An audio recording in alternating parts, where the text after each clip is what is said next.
Sí. Bueno, una de las clases las vamos a recuperar el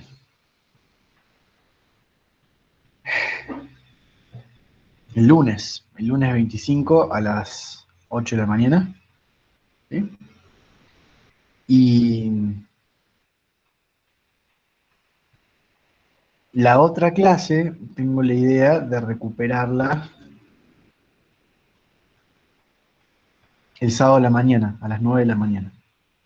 ¿Hay alguien que no puede el sábado a las 9 de la mañana?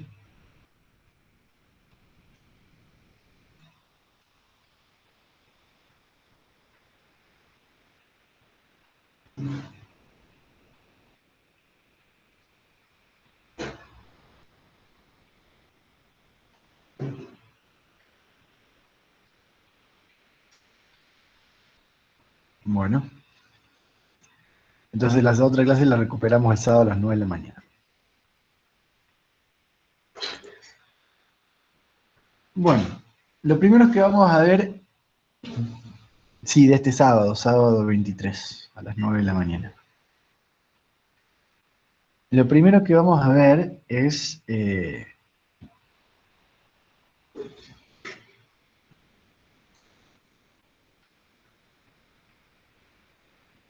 bueno, los que no puedan, les grabamos la clase y la compartimos, ¿sí? Ahora escribo en el grupo de Facebook para que se anoten, quienes no puedan esa hora mañana, anoten su mail y lo compartimos y les comparto la clase.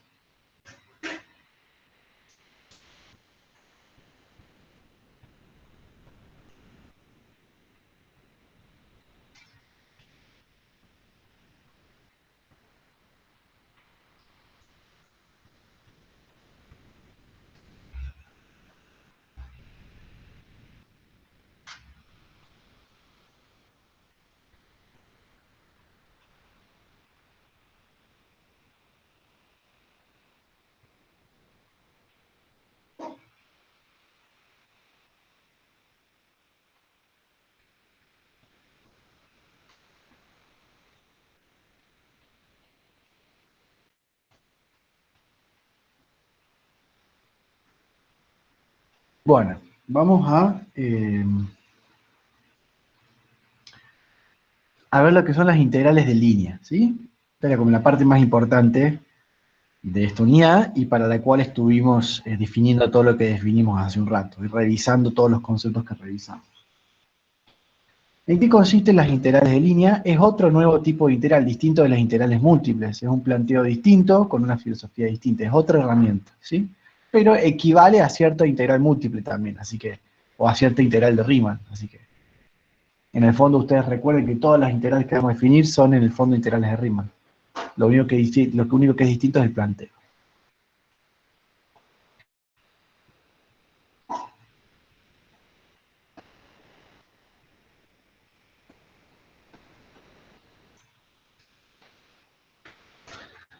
Me hicieron acordar un meme.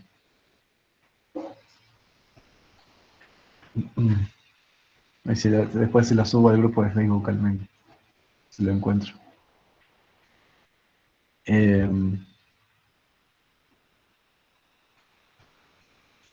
bueno.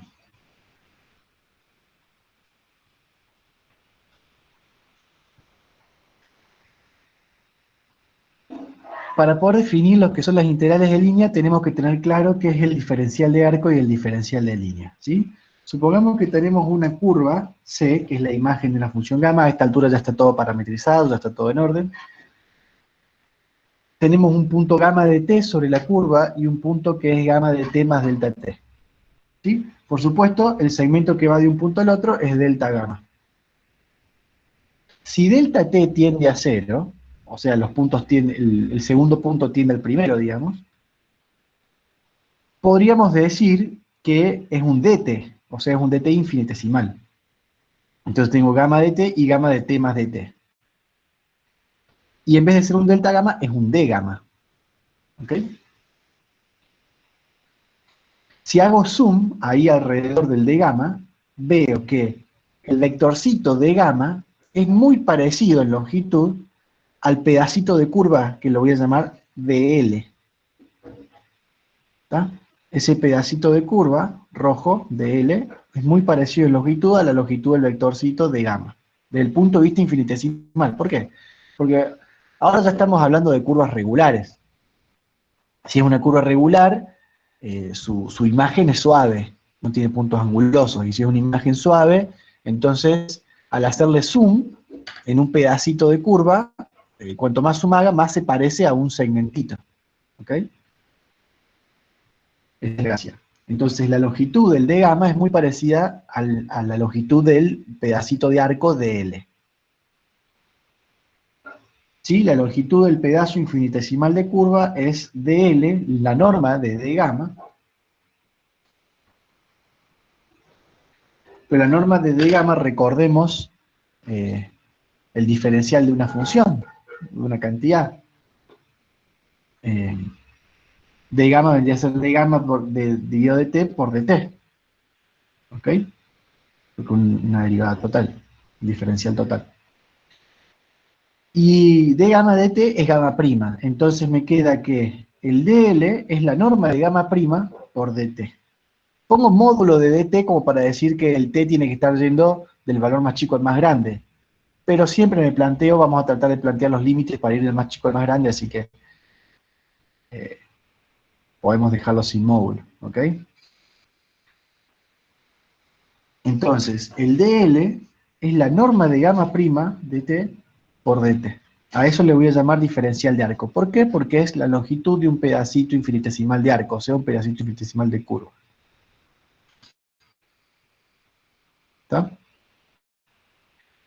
Representa la longitud infinitesimal de un pedacito de curva, o la longitud de un pedacito infinitesimal de curva. Si considero su dirección, o sea, si no solamente considero la longitud, sino el pedacito dirigido, el dl vector sería el mismo de gamma, es decir, sería gamma prima de t por dt. Y a eso lo voy a llamar diferencial de línea. ¿Ok? El diferencial de arco es la norma del diferencial de línea. Esa sería nuestra observación número 1. ¿Está claro qué representa uno y otro? El diferencial de arco, repito, es la longitud de un pedacito infinitesimal de curva. Y el diferencial de línea sería el vector que tiene esa longitud y la dirección de la curva en el centro que está siendo recorrida en ese momento.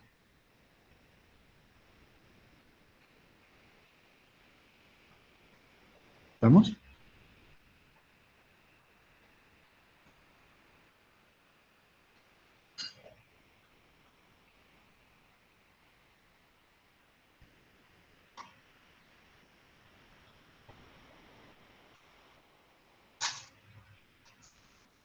¿A quiénes se les ve mal la pantalla?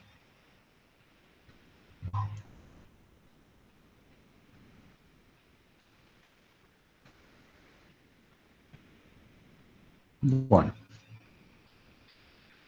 Está claro entonces qué son el diferencial de arco y el diferencial de línea, ¿sí? La primera observación es que la norma del diferencial de línea es el diferencial de arco. Y la segunda, también muy importante, es la siguiente. Recuerden que nosotros estamos tratando de averiguar propiedades del conjunto, propiedades que sean intrínsecas del conjunto, o sea, independientes de la función que esté eligiendo para representarlo. Bueno, ocurre que el diferencial de línea, y el de arco también, son independientes de la función. ¿Por qué? Fíjense, si beta y gamma son parametrizaciones regulares, es decir, que si beta y gamma son parametrizaciones regulares que recorren en el mismo sentido la curva, entonces son equivalentes. ¿Sí? ¿Se acuerdan que todas las parametrizaciones regulares están encerradas en dos bolsitas? Las que recorren en un sentido y las que recorren en otro. Si estas son dos que recorren en el mismo sentido, están en la misma bolsita y por lo tanto son equivalentes entre sí. Es decir, yo voy a poder escribir que el diferencial de línea es gamma prima de t por dt. Pero como gamma y beta son equivalentes, a gamma lo puedo escribir como beta con posición u. ¿Está? Como beta con posición u. Entonces gamma prima va a ser la derivada de la composición, es decir, beta prima de u por u prima. Entonces me queda que gamma prima de t es beta prima de u por u prima de t por dt. ¿Qué era u? U es la función que compuesta con beta me da gamma, digamos, es la que hace la equivalencia. ¿Sí? Cuando tenemos parametrizaciones equivalentes es porque una es la otra compuesta con alguna función invertible y clase C1, y con derivada positiva. ¿Está? Cuando vimos parametrizaciones equivalentes, la condición para ser equivalente es que yo puedo escribir una compuesta con la otra, que una sea la otra compuesta con una función que sea clase C1, derivada positiva e invertible. Perdón. ¿Cuál era la otra condición? Ah, eso. Que una sea, que gamma sea beta compuesta con alguna función eh, clase C1 de derivada positiva. ¿Sí? Y lo mismo, beta va a ser gamma compuesta con alguna función clase C1 de derivada positiva. Entonces, al hacer gamma prima, tengo beta prima por valuado en u de t por u prima de t. ¿Sí? Y todo eso lo multiplico por dt. ¿Ok? Ahora, u prima de t por dt es du. ¿Ok? Entonces lo que me queda es que el diferencial de línea es beta prima de u por du. En definitiva, lo puedo escribir como gamma prima de t por dt o como beta prima de u por du, de las dos maneras. Es decir, el diferencial de línea es el mismo, sin importar qué parametrización estoy usando. Es una propiedad intrínseca de la curva. No importa la parametrización regular que esté eligiendo para representarlo. Lo único que importa en este caso es el sentido, porque obviamente eso me va a dar el, el sentido del diferencial de línea, digamos, si va en una dirección o en otra. Pero su módulo, por ejemplo, no depende de la parametrización que esté usando. Es decir, es una propiedad intrínseca de la curva. ¿Se entiende? Puedo elegir esta o la otra y voy a llegar a lo mismo, digamos.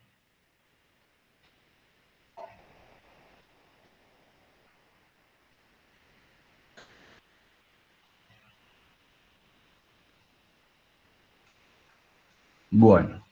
Y esto tiene especial relevancia cuando yo quiero hacer la integral. Ahora vamos a ver cómo hacer la integral.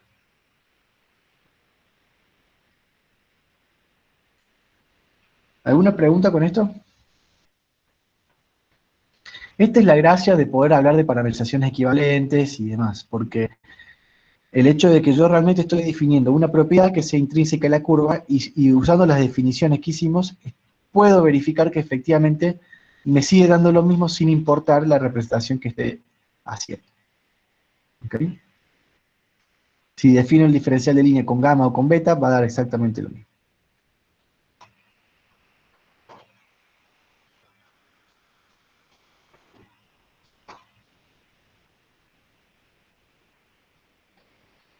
Bueno, vamos entonces a definir la integral de longitud de arco.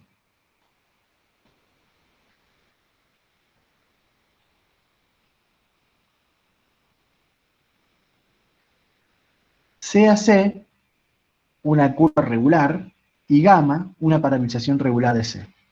La longitud de C está dada por la integral de los diferencialitos de arco a lo largo de la curva C. Es decir, la integral de la norma de gamma prima entre A y B. Acá en la observación les estoy explicando esta cuenta.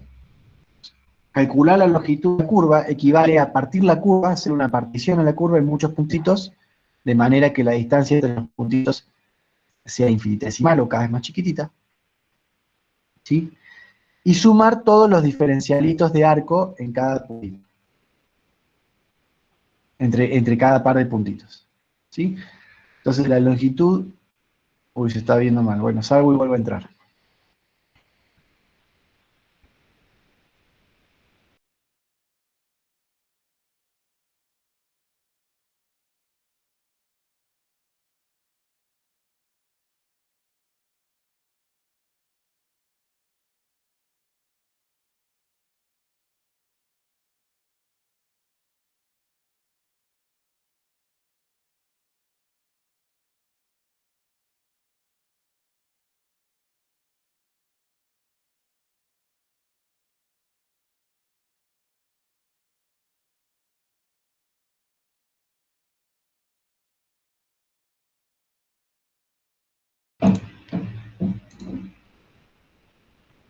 ¿Qué tal ahí?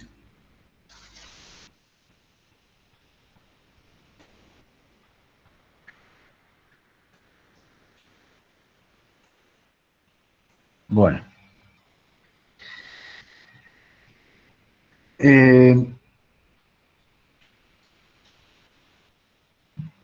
¿Sí? Si yo particiono la curva en un montón de intervalitos chiquititos, infinitesimales, y sumo las longitudes de todos esos intervalitos, tengo la longitud total de la curva. Entonces, la longitud de la curva va a ser aproximadamente la suma de las longitudes de los diferencialitos de arco, digamos. O sea, las longitudes de los delta gamas. Es decir, la suma de las normas de gamma primas por delta t. En el límite infinitesimal, esto es la integral de gamma prima por dt. ¿Ok?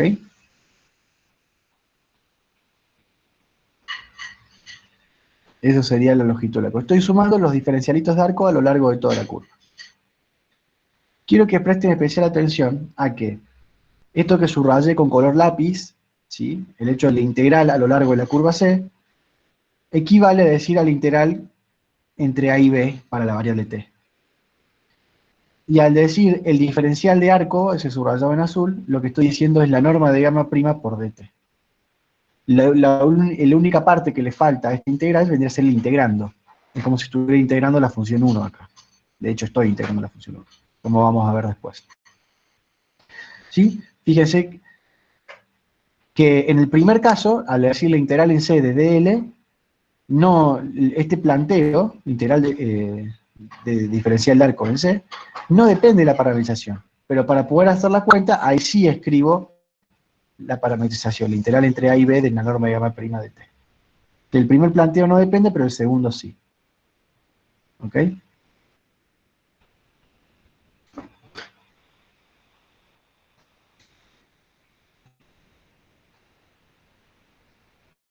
Vamos de vuelta con la definición. C hace una curva regular y gamma una parametrización regular de C. La longitud de la curva está dada por la suma de las longitudes de arco, de los diferencialitos de arco a lo largo de la curva. ¿Sí? Eso es lo que estoy planteando acá. Y en la observación está explicada esta cuenta. ¿Sí? Si yo particiono la curva y sumo las longitudes de los pequeños delta gamma que se producen de punto a punto, es lo mismo que sumar las longitudes de los gamma prima por delta t. Y en el límite infinitesimal, esa aproximación se vuelve igual. La longitud de la curva es la norma de gamma prima por dt. ¿Ok? No es nada distinto a lo que venimos haciendo siempre. Estamos usando el diferencial, estamos sumando los diferencialitos de arco a lo largo de la curva para calcular la longitud total de la curva. Cuanto más sumandos haya, más chiquito es la longitud de cada sumando, digamos. Y más aproximada es la cuenta.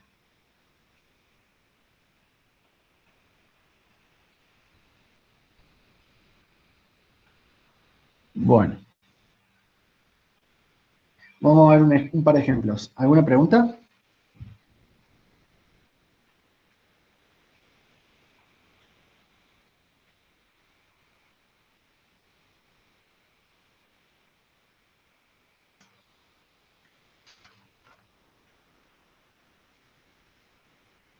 Primero vamos a ver cómo calcular la longitud de una circunferencia, ¿sí? Por si nunca lo hicieron. Entonces, parametrizamos la circunferencia como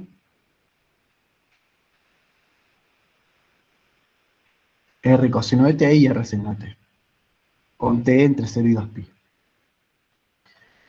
La gamma prima, entonces, es menos R seno de t y R coseno de t. Y la norma de gamma prima va a ser la primera componente al cuadrado, o sea, R cuadrado seno cuadrado de t, más la segunda componente al cuadrado, R cuadrado coseno cuadrado de t. Por supuesto, puedo sacar ahí adentro de la raíz el factor común R cuadrado y me queda seno cuadrado más coseno cuadrado, que es 1. Entonces queda la raíz de R cuadrado, o sea, R. Y acá no pongo módulo de R y pongo R directamente porque ya sabemos que R en mi problema representa un radio. ¿Ok? O sea, un número no negativo. Entonces la norma de gamma prima vale R. Una vez que tengo la norma de gamma prima, la integro para encontrar la longitud de la curva. Esto es la integral con t que va entre 0 y 2pi de la norma de gamma prima. Es decir, la integral de R con t que va entre 0 y 2pi. Como R constante sale afuera, me queda la integral R por la integral de t entre 0 y 2pi, es decir, 2pi por R. Esa sería la longitud de la circunferencia. ¿Estamos? Ahora calculemos la longitud de una espiral.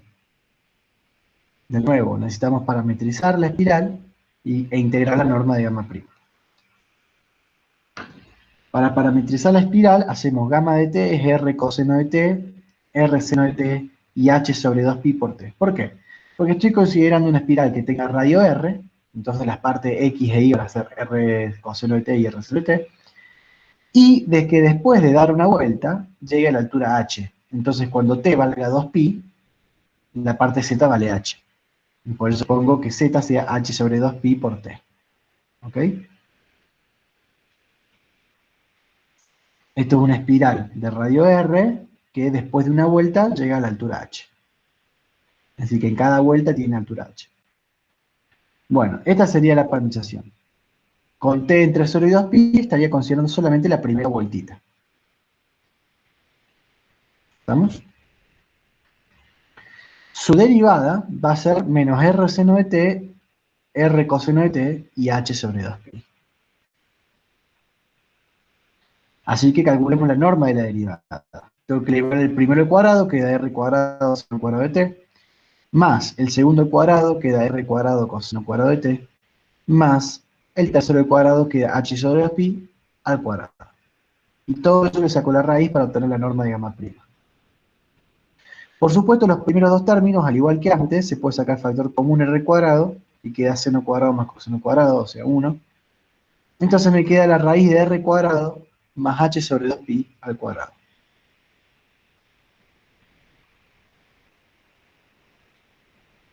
¿Está? Entonces, me queda constante la norma de gamma prima. Así que la integral va a ser sencilla también. La longitud de la curva va a ser la integral entre 0 y 2pi de la norma de gamma prima. O sea, de raíz de r cuadrado más h sobre 2pi al cuadrado. Esto es 2pi por la raíz de r cuadrado más h sobre 2pi cuadrado. Sí, porque esta raíz era constante, así que la puedo sacar afuera integral y queda un factor 2pi cuando hago la integral. Ahora, el 2pi lo puedo meter adentro de la raíz como 4pi cuadrado. Así que me queda 4pi cuadrado r cuadrado, y en el segundo término se cancela con el denominador. Así que me queda 4pi cuadrado r cuadrado más h cuadrado. Esa sería la longitud de una vuelta de la espiral. Siempre y cuando, por supuesto, el radio de la espiral sea r, y la altura alcanzada después de dar una vuelta sea h. Una manera distinta, más geométrica, más intuitiva de ver que este resultado es realmente correcto, es agarrar esa espiral y estirarla. ¿Estirarla de qué manera? Supongamos que, ¿sí? Acá tengo una cinta de tela, ¿sí? Yo voy a dibujar en la cinta la espiral. Voy a partir de acá, ¿okay? Voy a partir de ahí. Voy a ir dibujando la espiral que parte desde acá y va subiendo.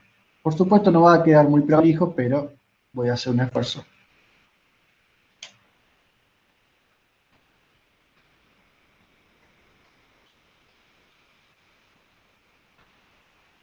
Ahí.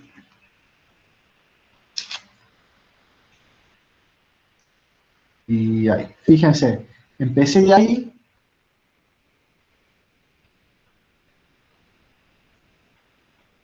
Empecé de ahí y empezó a subir la espiral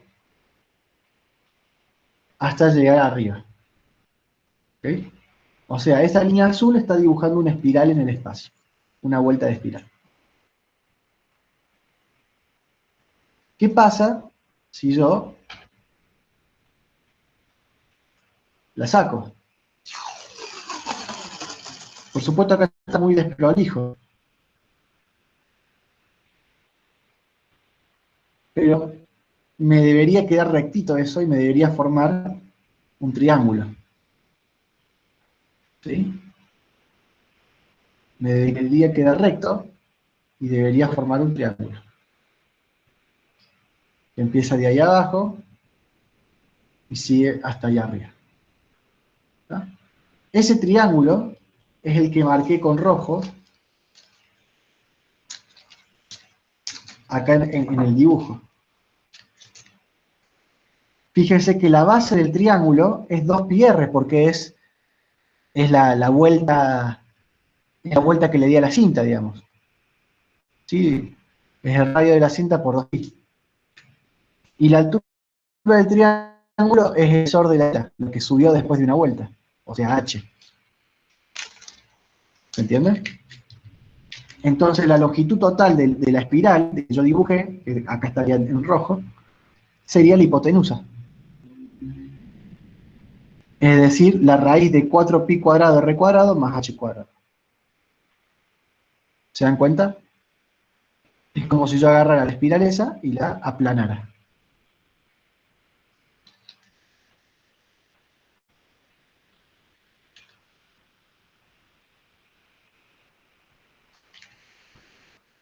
¿Se entiende entonces por qué la longitud es esa, chicos?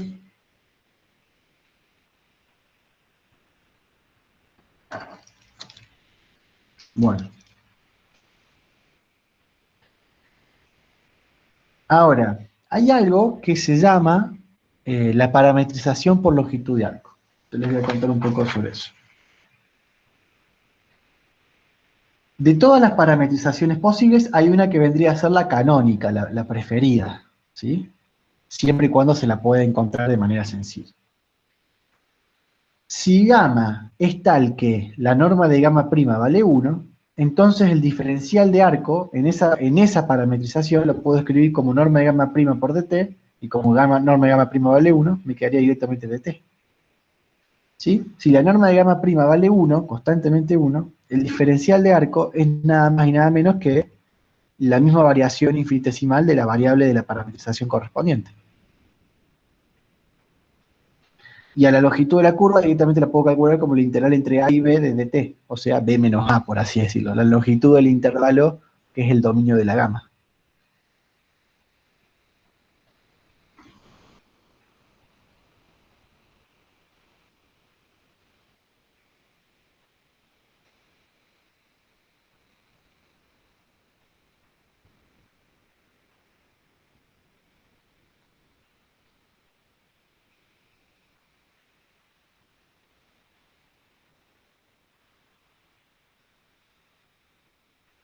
¿Okay? En tal caso se dice que la gama es la parametrización por longitud de arco.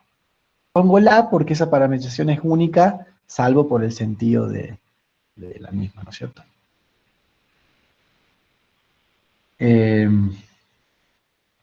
Típicamente, si se la puede encontrar, está bueno trabajar con esa parametrización porque a la larga suele ser más simple. Quizás no es tan claro de manera inmediata, pero, por ejemplo, para hacer las cuentas aplicando la geometría diferencial de curvas, que vamos a ver en el próximo capítulo, eh, la parametrización por longitud de arco suele ser más sencilla. ¿Sí? Recuerden todos estos temas, sobre todo la parte, estas definiciones teóricas que les vengo dando, están muy bien explicadas en el apunte de Joaquín si tienen ganas de pegarle una revisada. ¿Sí? ¿Qué nos puede interesar a nosotros? ¿Cómo encuentro la parametrización por longitud de arco? Bueno, supongamos que yo conozco una parametrización beta que no es la parametrización por longitud de arco. Pero sé que, como buenas parametrizaciones regulares, tienen que ser equivalentes la una a la otra. Así que la gama, la parametrización por longitud de arco, debería ser beta en composición con alguna función u. La pregunta es, yo a beta la conozco, la pregunta es quién debería ser esa función u para que la gama me quede la parametrización por longitud de arco. Bueno, si gamma es la composición de beta con u, gamma prima va a ser beta prima de u por u prima. Y por lo tanto, la norma de gamma prima va a ser la norma de beta prima de u por u prima, porque u prima era mayor a 0. Y esto tiene que dar 1. Así que u prima lo voy a poder escribir como 1 sobre la norma de beta prima de u. Y por lo tanto, para encontrar quién debería ser u como función de t, tengo que integrar 1 sobre la norma de beta prima respecto de t. Y así es como encontraría quién es u. Una vez que encuentro quién es U, lo compongo con beta y me queda quién es gamma. ¿Por qué acá el t tiene techito? Y porque fíjense que estoy diciendo que u de t, por el teorema fundamental del cálculo, es la integral entre 0 y t de la u'. Pero la u', si bien estaría evaluada en t, no le puedo poner el mismo nombre a la variable de iteración que a uno de los límites, ¿ok? Por una cuestión de rigor. Pero cumple la misma función, digamos, ¿sí? Es como si fuera la misma. ¿Está? Podría poner que u de t0 es la integral de t0 de 1 sobre beta prima de u de t por dt. Acá elegí poner t acá en vez de t0 y en vez de poner t techito acá. Pero es lo mismo, ¿sí? Es una cuestión de rigor nada más. Bueno, les doy un ejemplo de cómo se aplicaría esto, ¿sí? Un ejemplo sencillo. No hace falta, porque no siempre se puede hacer de manera sencilla. Es muy fácil encontrar ejemplos donde esto se vuelva una cuenta imposible. Así que les doy un ejemplo sencillo para cuando en algún ejercicio se les pida, en alguna guía lo vean o demás.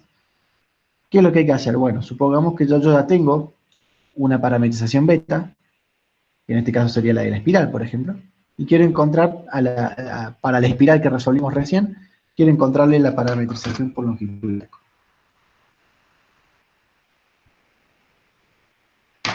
Entonces, beta prima de u va a ser menos r seno de u, r coseno de u y h sobre 2pi. Y la norma de beta prima, ya la calculamos en el problema anterior, va a ser r cuadrado más h sobre 2pi cuadrado. Entonces, la u de t va a ser la integral entre 0 y t de 1 sobre la norma de beta prima, o sea, 1 sobre esa raíz. Acá tenemos la suerte de que esa raíz es constante, así que la puedo sacar afuera de la integral, y me queda la integral entre 0 y t de la variable. Es decir, me queda t dividido esa raíz. Entonces, todo lo que tengo que hacer es componer beta con esa función u. O sea, en vez de poner r coseno de u, pongo r coseno de t sobre la raíz. Después r seno de t sobre la raíz. Y por último, h sobre 2pi por t sobre la raíz. ¿Sí? Agarrar la beta de u original y donde diga u, poner lo que yo encontré como u de t. Y esta nueva función, gamma de t, va a ser la parametrización por longitud de arco. Es decir, si ustedes a esa función le calculan la norma de gamma prima, van a ver que vale 1.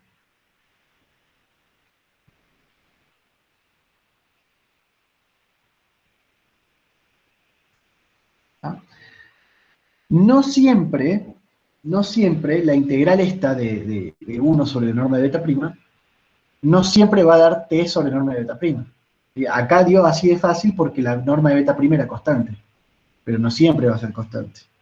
Y típicamente cuando la norma de beta prima no es constante, la cosa se complica mucho, así que es raro encontrar ejemplos de eso donde funcione porque la cuenta se vuelve muy complicada. La mayoría de los ejemplos que funcionan es porque la norma de beta prima es constante.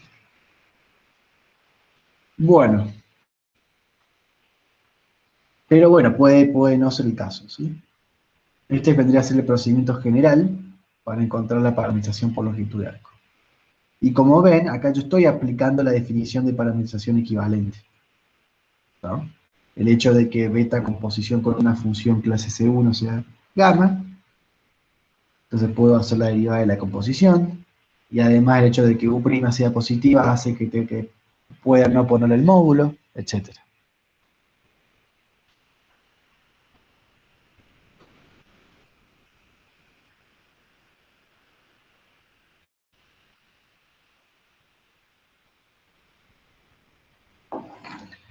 Hay un montón de cosas que nosotros con las que nos podríamos poner a jugar. Podríamos, por ejemplo, dada una parametrización, como encuentro la parametrización opuesta, o sea, la que recorre en sentido contrario. Típicamente eso se consigue cambiando t por menos t, por ejemplo. Pero entonces también van a cambiar los límites. En vez de ir de A hasta B, va a ir de menos B a menos A, por ejemplo. ¿Okay? Bueno, y así como eso, un montón de cosas que uno puede practicar, pero para eso prefiero que ustedes lo vayan descubriendo haciendo los ejercicios. Practiquen muchos ejercicios y traigan las consultas. ¿Okay? A ver, ¿qué me dicen acá? Me dice, O sea que tomo la función, la derivo y me da 1, el módulo.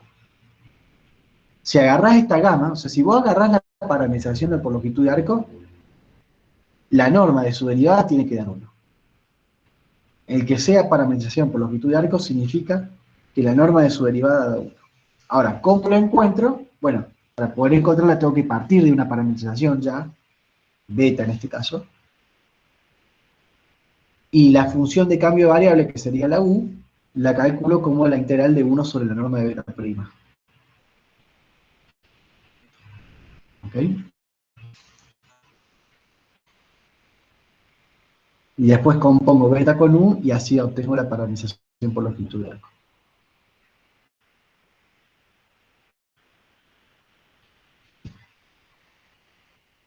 Ahí en rojo yo puse cómo deduzco este procedimiento, ¿no? Si la norma de gamma prima tiene que ser 1, entonces u' por la norma de beta prima tiene que ser 1. ¿Alguna pregunta más?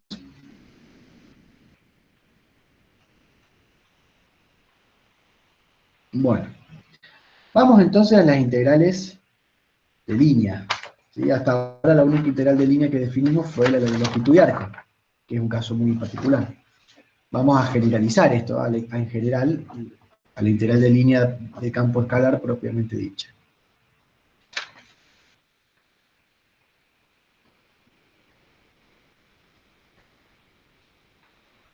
Sea f una función escalar y C una curva contenida, una curva regular contenida en el dominio de f. Es decir, f puede tomar valores sobre los puntos de la curva. Y sea gamma una parametrización regular de C.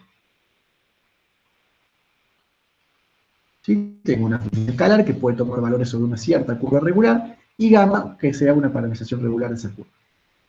La integral de línea de f en C es, fíjense que dice, la integral, en el dominio de integración sería la curva C, la función integrando sería la función f, estoy integrando los valores de f de x, y como el dominio de integración es la curva C, x, estoy evaluando f en los puntos que están sobre esa curva.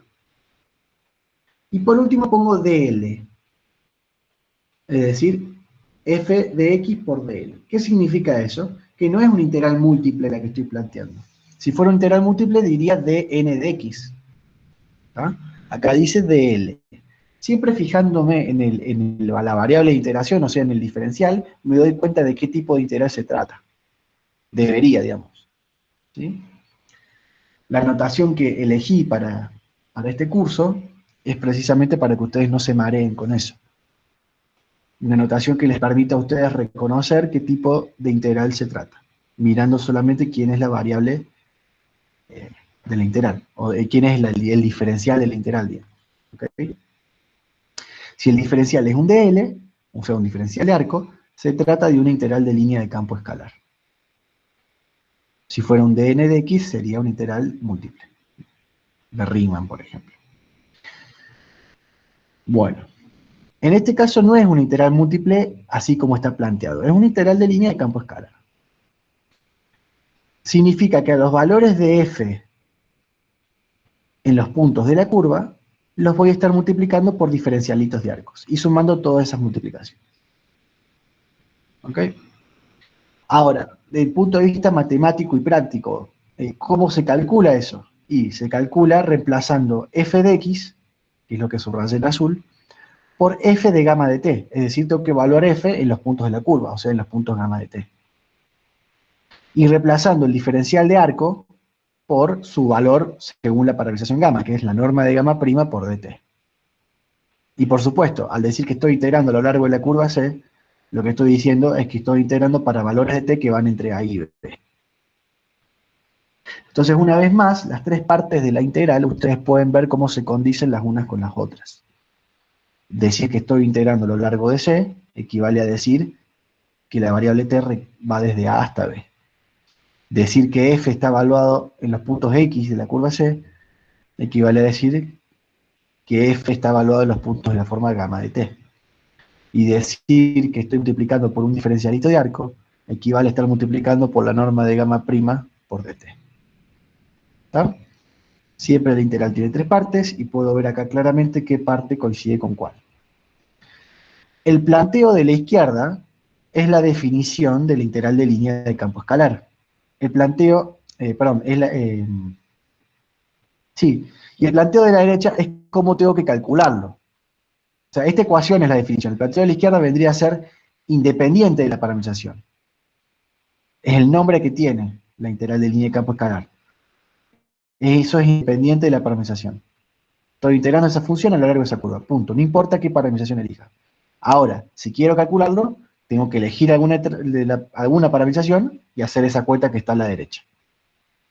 Ah, pero profe, pero si yo elijo otra parametrización, en vez de gamma uso beta, ¿no me va a dar distinta esa integral? No, no me va a dar distinta. Precisamente porque yo les demostré hace un ratito que el diferencial de arco, ese que está ahí, no depende de la parametrización que lo elija. Es decir, la norma de beta prima por dt, perdón, la norma de gamma prima por dt equivale a la norma de beta prima de u por du. O sea, cambiar la parametrización, lo único que hace es hacer una sustitución, pero va a terminar teniendo el mismo valor. ¿Estamos? Por eso esta integral, el valor de esta integral es una propiedad de la curva y de la función integrando, y no de la parametrización que yo elija.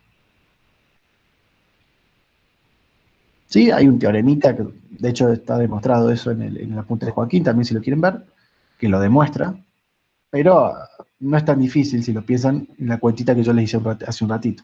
¿Ok? Esta era la cuentita, se las muestro de vuelta por las dudas.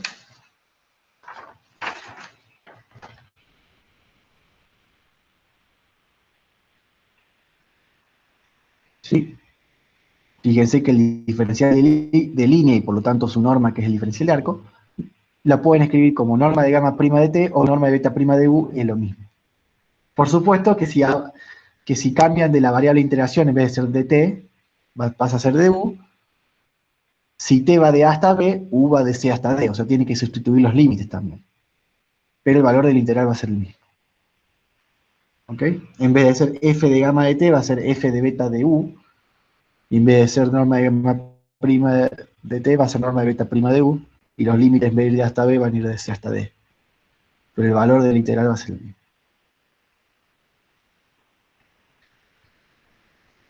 Bueno, por una cuestión de sustitución, de cambio de variable.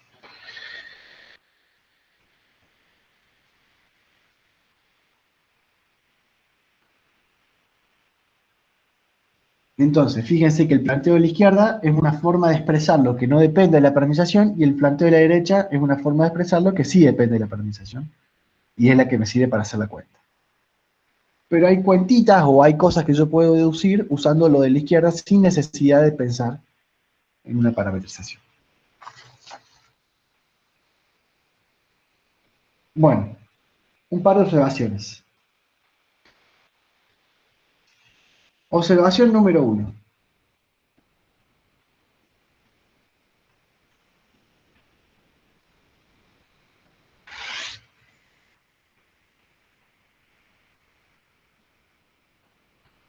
¿Qué representa geométricamente esta integral? Representa el área de una cortina. ¿Cómo es eso? Bueno, supongamos que la curva C es una curva que vive en R2. ¿Sí? Es la imagen de una función gamma y es una curva que vive en R2. Entonces va desde gamma de A hasta gamma de B. ¿Ok?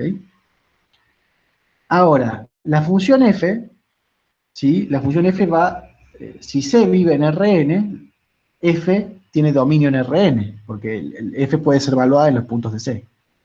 En este caso, si C vive en R2, f puede ser evaluada en los puntos de R2. Así que yo voy a meterme en el espacio tridimensional para poder dibujar el grafo de f. F es una función escalar que va de R2 a R. Entonces, su grafo está en R3. ¿Sí? Y va a ser esa manta azul que yo dibujé ahí. Ahora, como la curva C es parte del dominio de f, está abajo de esa manta. Es decir, yo puedo considerar los puntos sobre la manta que caen exactamente arriba de la curva C, y ahí los marqué con azul. los puntos de la manta, que caen exactamente arriba de la curva C. Eso me forma una especie de cortina, es decir, una superficie vertical, una superficie que si la proyecto en el plano XY me queda una curva. ¿No? ¿Cómo hago para calcular el área de esa cortina? Bueno, voy a partir la cortina en columnitas. Fíjense que no todos los puntos de la cortina están a la misma altura, ¿sí? No tienen por qué estar todos a la misma altura. Eso depende de cómo sea la manta del grafo de F. O sea, la línea de arriba de la cortina no está toda al mismo z, digamos. No tiene por qué estar al mismo z. La altura es f de x, precisamente, depende del punto x.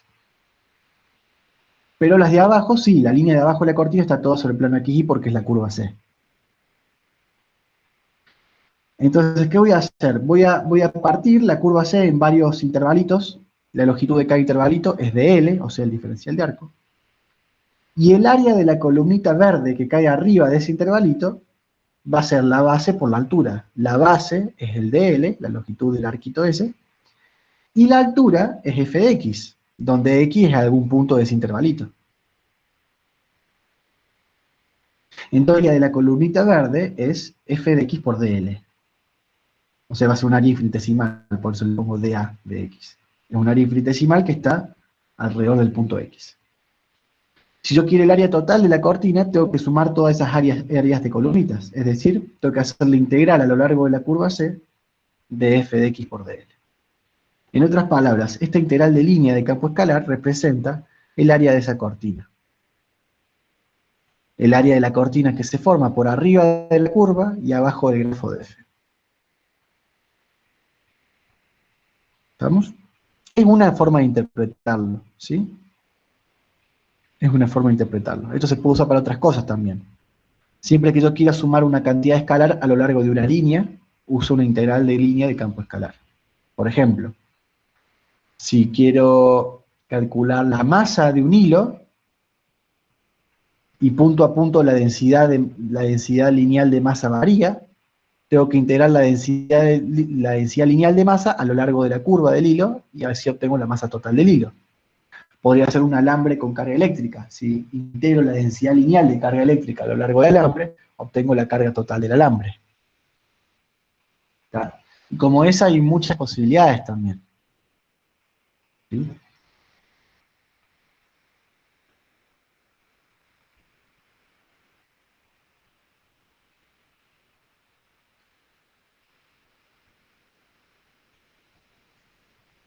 ¿Qué pasa, por ejemplo, observación número 2? Si n vale 1. Si n vale 1, la integral línea es nada más y nada menos que la integral. Si n vale 1, la curva está en R, o sea, es un intervalo la curva. Entonces es la integral a lo largo de un intervalo de f de x de x. Es decir, recupero la integral de análisis 1. Al igual que pasaba con la integral de Riemann, ¿sí? ¿Se acuerdan? Si n valía 1, la integral de Riemann era la misma integral de análisis 1. Las integrales iteradas también eran las mismas de análisis 1. Bueno, la integral de línea de campo escalar, si n vale 1, también es la misma integral de análisis 1. Es decir, es otra manera de generalizar la integral de análisis 1. Y que tiene su equivalencia con una integral de Riemann también. ¿Está? La integral de línea de campo escalar es una forma también de generalizar la integral de línea de análisis 1. Y fíjense que acá estoy calculando el área de una cortina, o sea, el área bajo una curva que se forma en el grafo de f.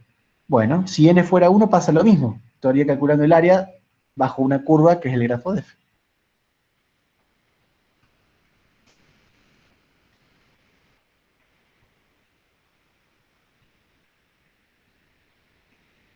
Con la energía potencial eléctrica.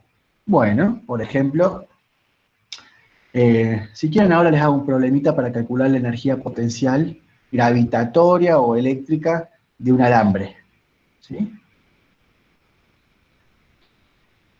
Se usa una integral de este tipo también. Observación número 3. Si f vale 1, si el integrando es la función 1, lo que estoy calculando es la longitud de la curva. O sea, la integral de longitud de arco que vimos hace un ratito es un caso especial de esta integral, de integral de línea de campo escalar. Es cuando f vale 1. Así como si yo hacía la integral múltiple en un dominio y el integrando era 1, me daba el volumen del dominio, la medida del dominio, ¿sí? El volumen n dimensional de ese dominio. Si hago la integral de la función 1 a lo largo de una curva, me queda la longitud de la curva. Si hago la integral de la función 1, la integral múltiple de la función 1 en un dominio, me queda el volumen del dominio. Si hago la integral de la función 1 a lo largo de la curva, queda la longitud de la curva. Solo que en el primer caso, repito, estoy haciendo una integral múltiple, y en el segundo caso estoy haciendo una integral de línea de campo escalar. ¿Sí?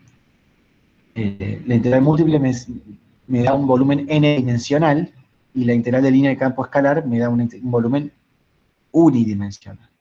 ¿Okay? O sea, una longitud, si estoy integrando la función 1. ¿Tá? Pero esto es bastante general. Siempre, en todas las integrales que vamos a ver, siempre que esté integrando la función 1, estoy calculando la medida del dominio de integración.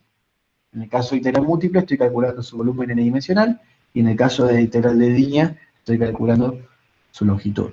Y como vamos a ver en la próxima unidad, en el caso de la integral de superficie, voy a estar calculando su área. ¿Okay?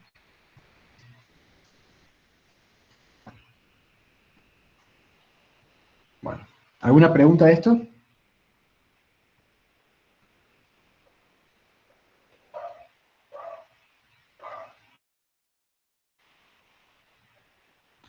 Vamos a ver un ejemplo de cómo calcular la energía potencial eléctrica, así como pide Jeremías.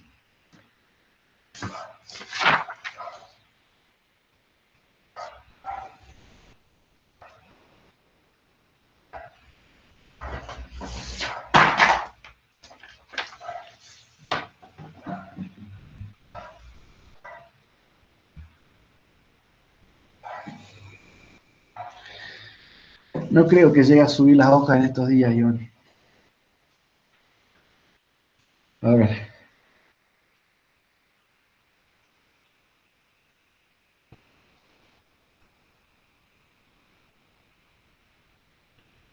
Supongamos que tengo un campo gravitatorio.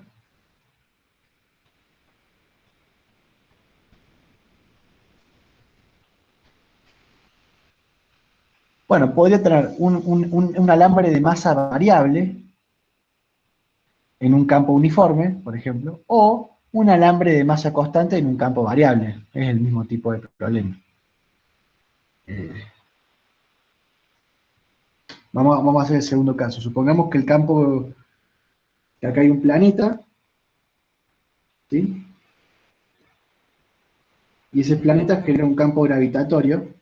El potencial gravitatorio es B igual a, va con un 1 sobre R, sería la masa del planeta por la constante gravitatoria universal sobre R, donde R es la distancia al planeta, ¿no? Y tengo algún tipo de objeto cósmico que tiene forma de curva, o sea, tiene alguna forma alargada. Y para hacerlo más simple, vamos a decir que tiene una forma medio recta. ¿Ok? El planeta, ese punto que está ahí, genera este potencial gravitatorio. Y cuanto más chico es R, más grande es el potencial. Y este objeto, vamos a suponer que tiene masa constante, tiene longitud L, y tiene masa m minúscula. ¿Ok?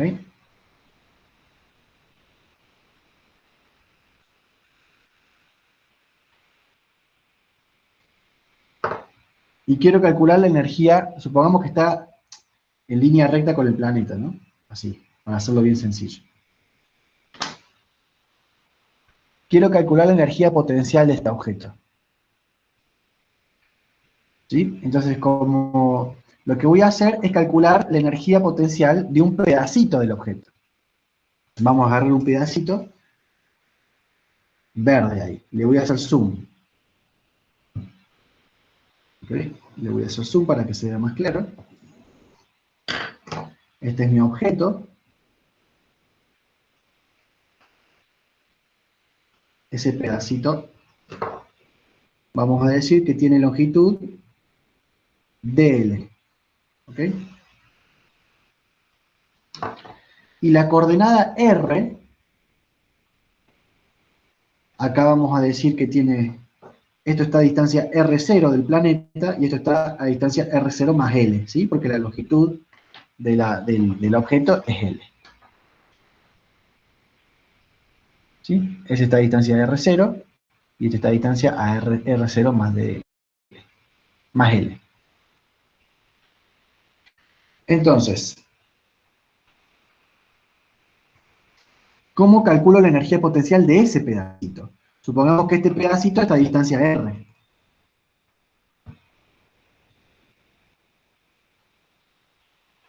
Entonces su energía potencial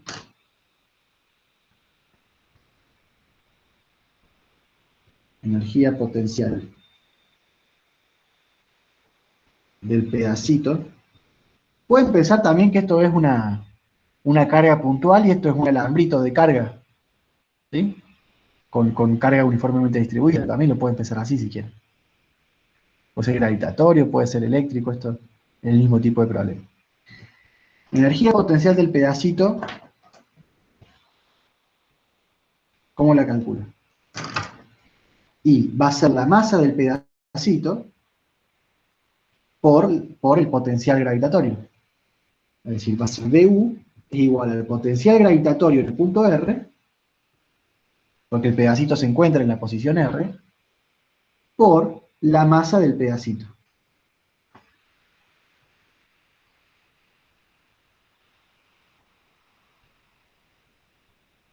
Ahora, la masa del pedacito es si la densidad de masa es uniforme, la masa del pedacito es proporcional a la longitud del pedacito. Es decir, dr por la masa total dividido la longitud total por la longitud del pedacito. ¿Sí?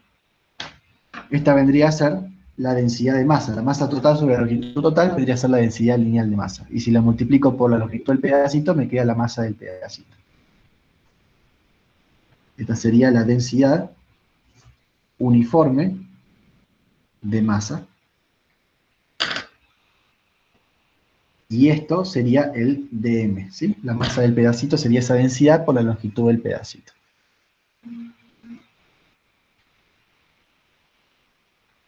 Si esa es la energía potencial de un pedacito, ¿cómo es la energía potencial de todo eh,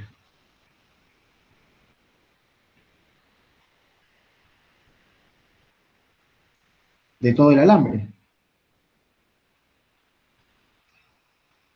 Sería la integral entre R0 y R0 más L de esa energía potencial.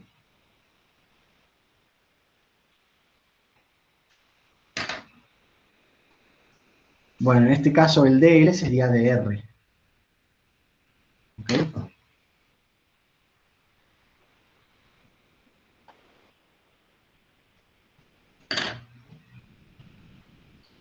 Ahora, este plateo es muy sencillo porque el alambrito es recto y está justo en una dimensión. Es prácticamente un problema de una dimensión. Pero si el alambrito ese fuera curvo, ahí tendría que estar parametrizándolo, y ahí sí, tendría que poner el dl como gamma prima de R, de R, etc. ¿Ok? ¿Qué pasaría si ese mismo pedacito fuera una circunferencia, o una semicircunferencia? Y ahí tendría que estar parametrizándolo. Y quedaría algo un poco más complicado. Pero la cuenta se podría hacer igual. ¿Ok? Podría tratarse de una carga y un alambre en forma de semicircunferencia a una cierta distancia. También, ¿sí? Bueno, para terminar la clase de hoy, veamos las integrales de línea de campo vectorial.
sean F, un campo vectorial definido de Rn a Rn, C, una curva regular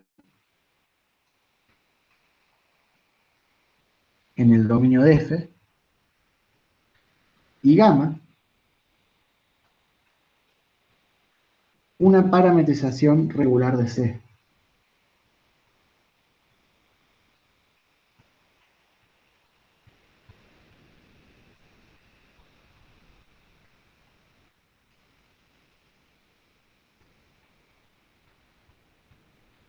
La integral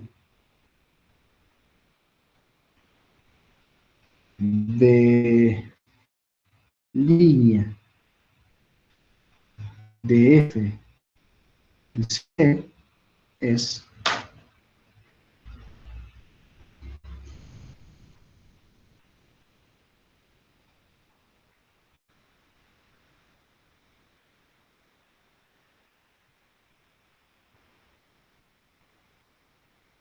muy análogo a la del campo escalar. Nada más que en vez de tener una función escalar, tengo un campo vectorial.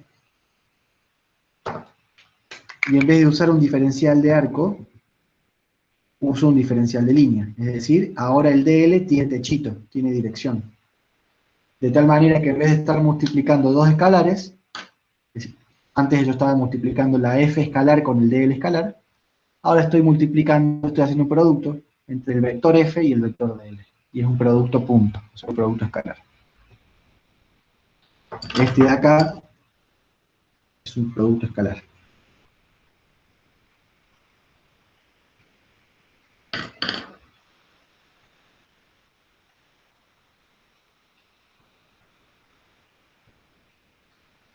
A F lo tengo que evaluar en los puntos de la gama de T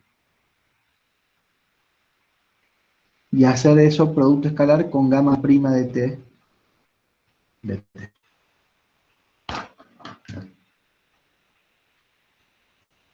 Quiero que vean la analogía.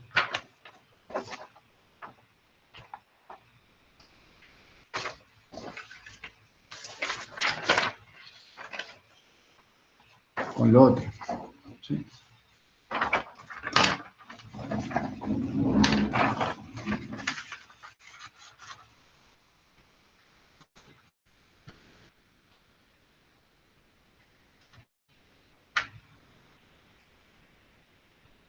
¿Está?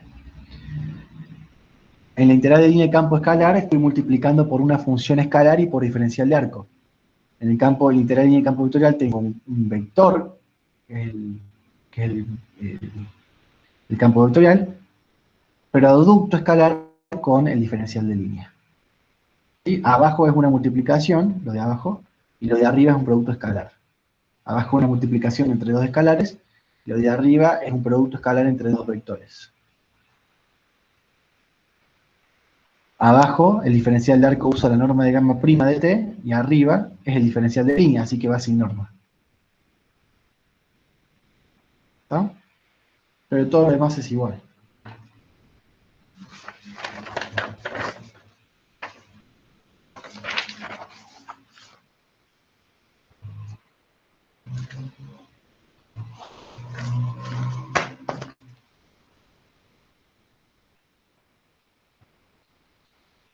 Esta es una integral que seguramente han visto porque es la que se usa para calcular el trabajo hecho por una fuerza a lo largo de una trayectoria, por ejemplo.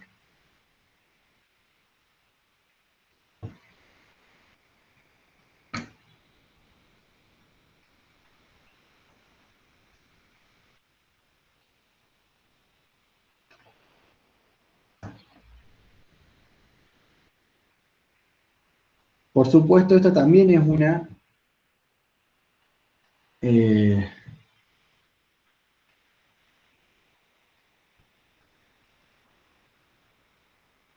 esta también es una propiedad intrínseca del conjunto. ¿Sí? No depende de la parametrización que yo esté eligiendo, que yo haya usado para hacer la cuenta. Acá me dice Alex, me hubiera sido más fácil física de saber todo esto. La historia de mi vida, Alex. Las cosas llegan cuando llegan. Bueno.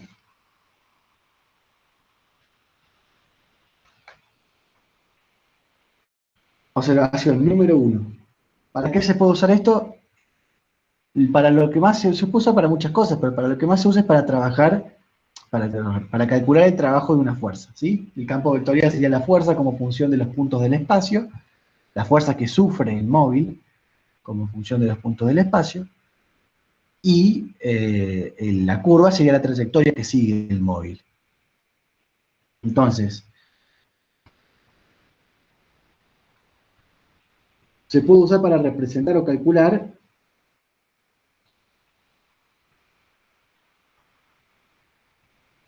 el trabajo hecho por una fuerza.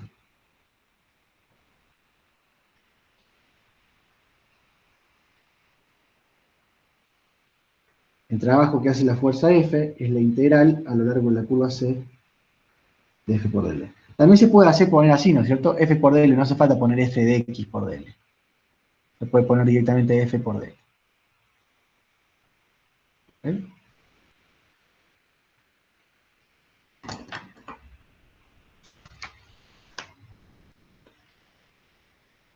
Ah, por supuesto, la parte negra se corresponde con la parte negra, la parte azul se corresponde con la parte azul, la parte verde con la parte verde, ¿sí? Eso a esta altura me imagino que ya lo tienen claro. Siempre son tres cosas las que hay que reemplazar. O verificar que estemos reemplazando.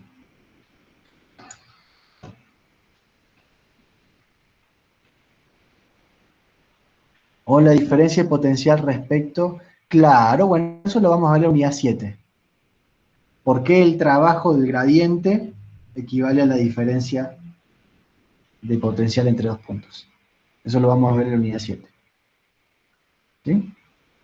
Por lo pronto, esto se puede usar desde el punto de vista geométrico barra físico para calcular un trabajo. Después, desde el punto de vista matemático, analítico, se puede usar para encontrar la primitiva de una función. En el caso del campo eléctrico, encontrar su primitiva, o sea, el potencial electrostático, por ejemplo. La diferencia de potencial electrostático. Eso ya lo vamos a ver, repito, en la unidad 7.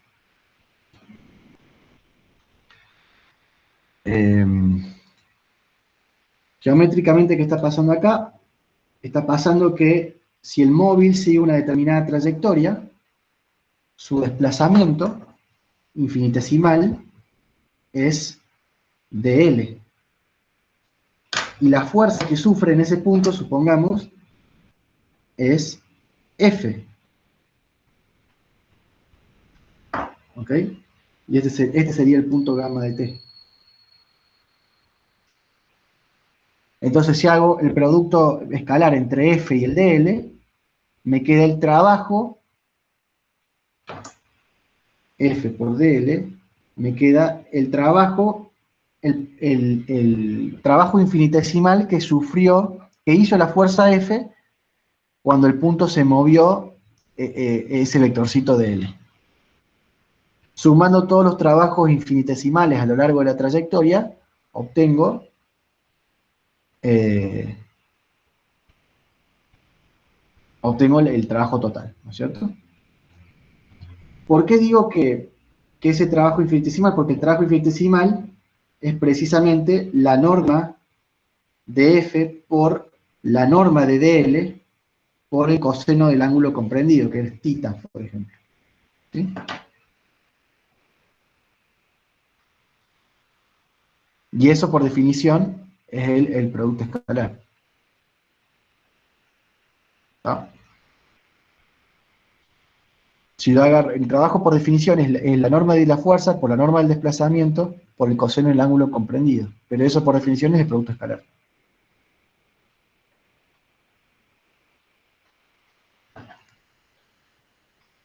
¿Okay? Entonces, ese pequeño diferencial de trabajo se calcula así, y el trabajo total va a ser la integral de todos esos trabajitos diferenciales. Y repito, eso es como el primer gran uso que tiene, pero tiene muchos otros, muy trascendentes también. Desde el punto de vista geométrico físico, esto es lo que más por ahí se usa. Desde el punto de vista analítico, por ahí es más trascendente. A ver, el trabajo que hace la fuerza es constante. No necesariamente. La fuerza esa puede variar con el tiempo, puede variar con la posición. Eh, No, depende del problema eso.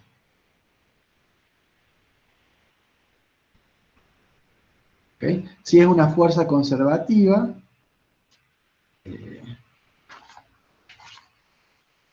el trabajo que hace en cada tramito de curva depende solamente del punto en cuestión,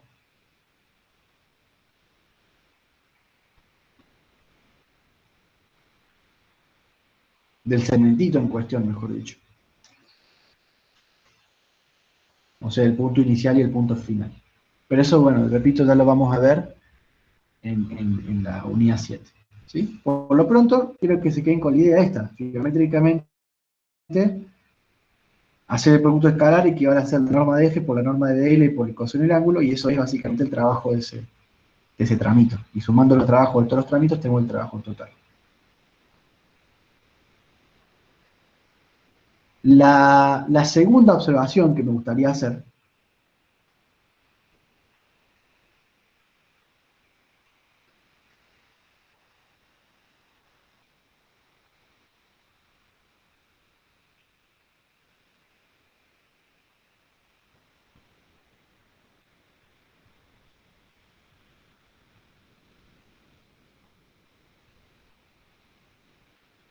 a ver si puedo... ¿Sí? ¿Ya está lo que quería que subiera a la hoja?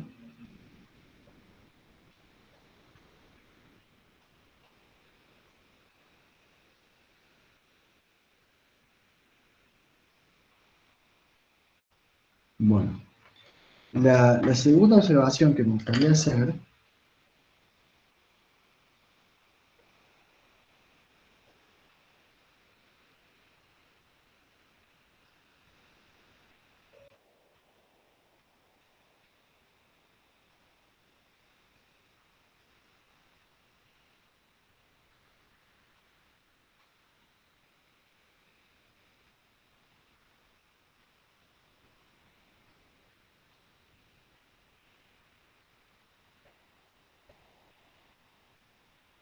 es más una cuestión de notación, diría yo.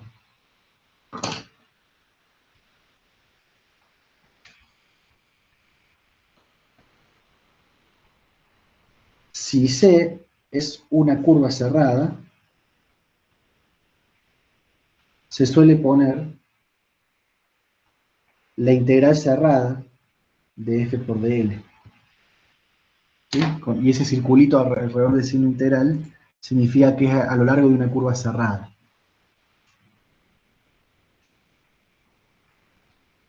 ¿Sí?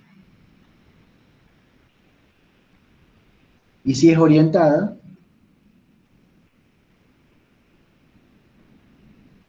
se le suele poner así, con la orientación correspondiente. Entonces también, además de estar cerrada, se le pone una flechita.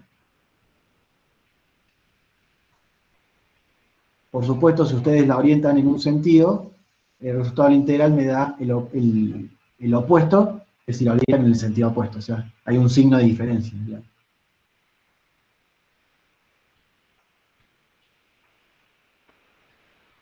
¿Ya?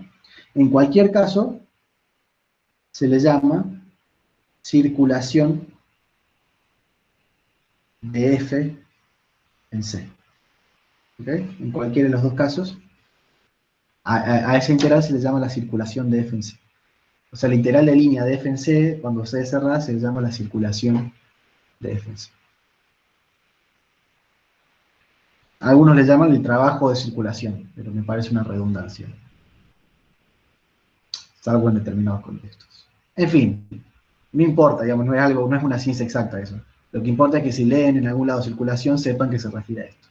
¿Okay?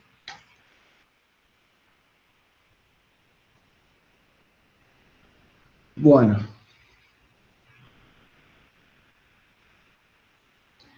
¿para qué se puede usar una circulación? Uf, uf, ya vamos a ver. Para muchas cosas. Bueno, los que vean análisis 3 se van a volver locos con las circulaciones. ¿Alguna pregunta? Sí, de felicidad, de asombro, de entusiasmo, de expectativa.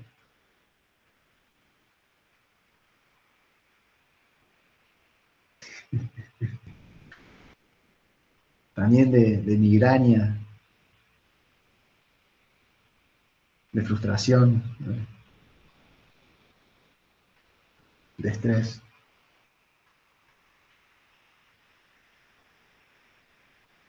Jeremías, acá Jeremías me pregunta,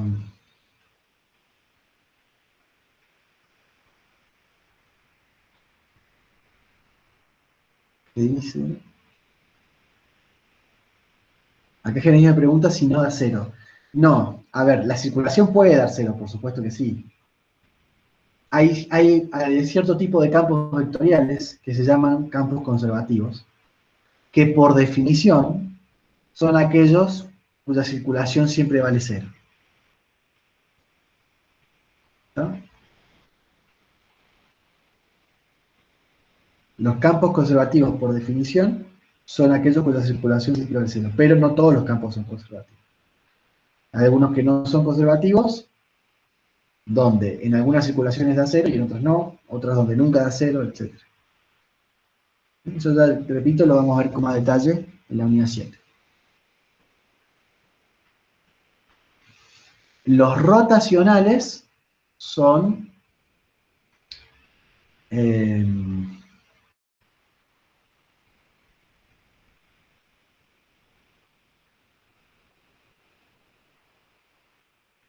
no son conservativos. ¿Sí? No necesariamente. Pero eso, repito, lo que son campos gradientes, campos conservativos, campos rotacionales, todo eso lo vamos a ver con detalle en la unidad 7. Ahora, por lo pronto, ustedes aprenden a hacer esta cuenta. Una vez que se vuelvan cancheros con esta cuenta, ahí sí vamos a estudiar más a fondo las propiedades.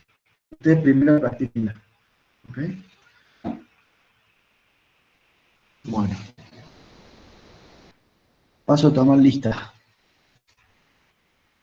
¿Cuánto se recursa? No sé, Santiago. Pero gracias por tu optimismo. Me imagino que es el cuatrimestre.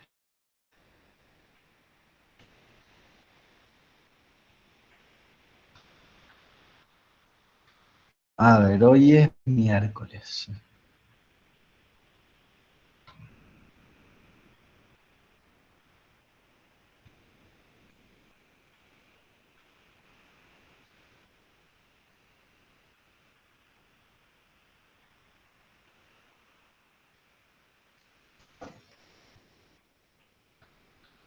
Empecemos por Vilela,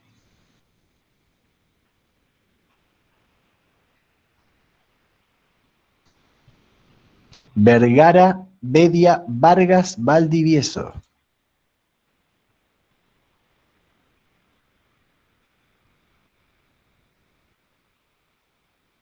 Usaj, Tejada, Tapia, Sampichetti,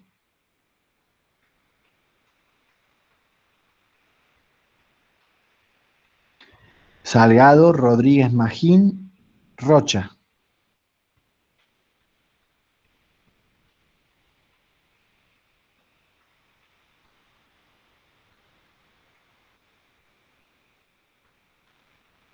Richie, Ramos, Ramírez, Ignacio, Quinteros,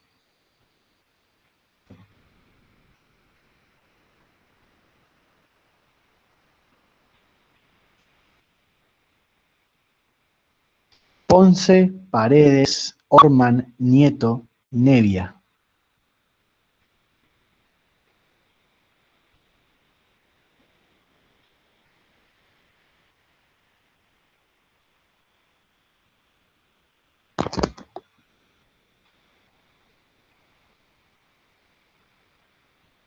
Mosoni, Moya, Medina, Masoni, Masur.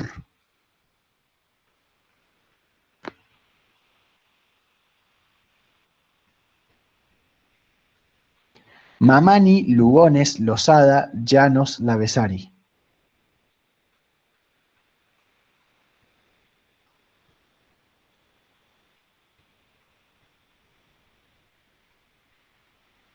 Craig, Sesuk, Juárez, Jiménez, Kevin, On, Hidalgo.